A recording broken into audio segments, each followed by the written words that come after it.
জীবনের প্রথম আকাশের মেঘকে এত কাছ থেকে দেখলাম। হাই হ্যালো এভরিওয়ান, আমার আরেকটা ছোট্ট ব্লগে আপনাদেরকে স্বাগতম। আজকে সকাল সকাল আমরা লাচুং থেকে গ্যাংটকে চলে আসার সময় মর্নিং ব্রেকফাস্টে ছিল পোহা, পাস্তা, ডিম। ব্রেকফাস্ট কমপ্লিট করে 5 ঘন্টা গাড়ি চড়ে আয়া পড়লাম গ্যাংটকে। আয়া দুপুরের লাঞ্চ কমপ্লিট করে একটু রেস্ট করে বেরিয়ে পড়লাম এমজি মার্কেটের দিকে।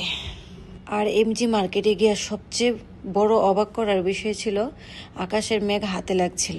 আর মার্কেটটা ছিল বেশ বড়, অনেকগুলো দোকান ছিল এবং বেশ সাজানো গোছানো ছিল। মোটামুটি ভিড়ও ছিল এই সময়। ঘুরি করে খাওয়া দাওয়ার পরে রেস্ট করে বেশ সময় কাটানোর সুন্দর একটা জায়গায় মার্কেট। সময় শুনেছি সবাই বলতো সিকিমের ফেমাস নাকি মোমো, তাই আমরা বাইরে কয়েক রকম মোমো খাইয়া দেখলাম।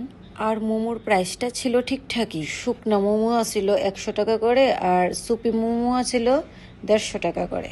আপনারা তো অনেকেই আইছেন এখানে, আপনাদের কাছে এখানে মোমো কেমন লাগে আমাকে একটু জানাবেন। মোমো এখানকার ফেমাস হলে কি হবে, আমার কাছে তো এত একটা ভালো লাগলো না মোমো। আমার কাছে তো ত্রিপুরার রাস্তার কিনারে ছোট ছোট দোকানের মোমো খেতে বেস্ট ভালো, খুব টেস্টি লাগে। এক দোকানে দেখলাম চিজ কেক, ছোট মামনি বললো খাবে, একটা পিসের দাম 100 টাকা। এটাও কিনে ট্রাই করে দেখলো যে ভালোই লাগলো।